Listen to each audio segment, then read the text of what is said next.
और समन मिला है शराब घोटाले में। केजरीवाल को समन मिला, लेकिन अरविंद केजरीवाल को चौथा समन मिलने के बाद क्या वो पिछले 3 समन की तरह ही इस बार पेश नहीं होंगे, ये बड़ा सवाल बना हुआ है। तो ईडी ने 18 जनवरी को पेश होने को कहा है और ये इस बार चौथा समन जारी किया गया है, यानी कि इससे पहले 3 समन और जारी हो चुके थे।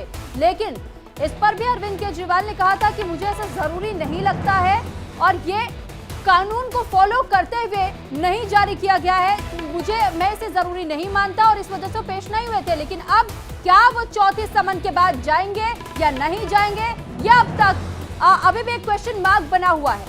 और इस पर केंद्रीय मंत्री अनुराग ठाकुर ने क्या कहा वो आपको सुनाते हैं।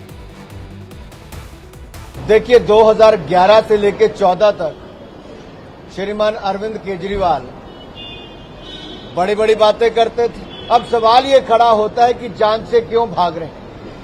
ऐसा क्या है जिसका डर अरविंद केजरीवाल जी को सता रहा है? ऐसा क्या है कि वो जनता के सामने आकर जवाब नहीं दे पा रहे? कल तक उनको लगता था बाकी जेल जाएंगे, अरविंद केजरीवाल बच जाएंगे। शायद थोड़े दिन और भागना चाहते हैं, लेकिन कानून के हाथ बहुत लंबे होते हैं।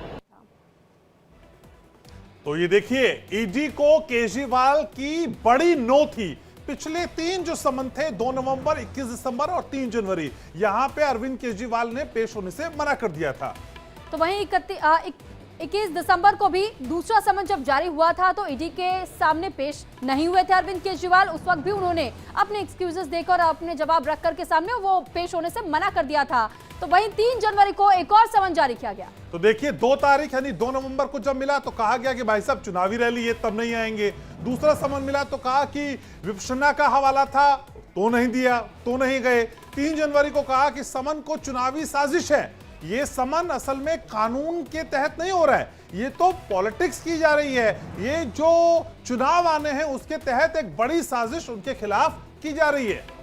बिल्कुल, अरविंद केजरीवाल अपने ट्वीट्स के जरिए भी, अपने बयानों के जरिए भी ये कई बार इन बातों को सामने रख चुके हैं कि चुनावी साजिश रची जा रही है।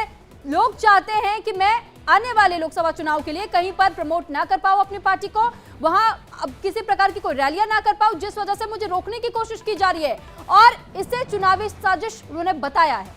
तो 2 नवंबर के पहले समन के दौरान असल में उन्हें मध्य प्रदेश जाना था, वहां उनकी रैली थी और वहां पे पहले से तय कार्यक्रम था, तो वो अपने घर से सीधे वहां निकल गए। 21 तारीख को जब दूसरा समन मिला तो फिर उन्होंने कहा कि भाई ये तो विपक्षना का कार्यक्रम है मेरा, वहां चले गए वो। अब तीसरा समन जब मिला तो फिर कहा कि देखिए ये तो एक पॉलिटिकल कॉन्स्पिरेसी है मेरे खिलाफ। और अब 18 तारीख की बात है, 18 जनवरी की। अब देखते हैं कि क्या होगा, जाते हैं कि नहीं जाते हैं।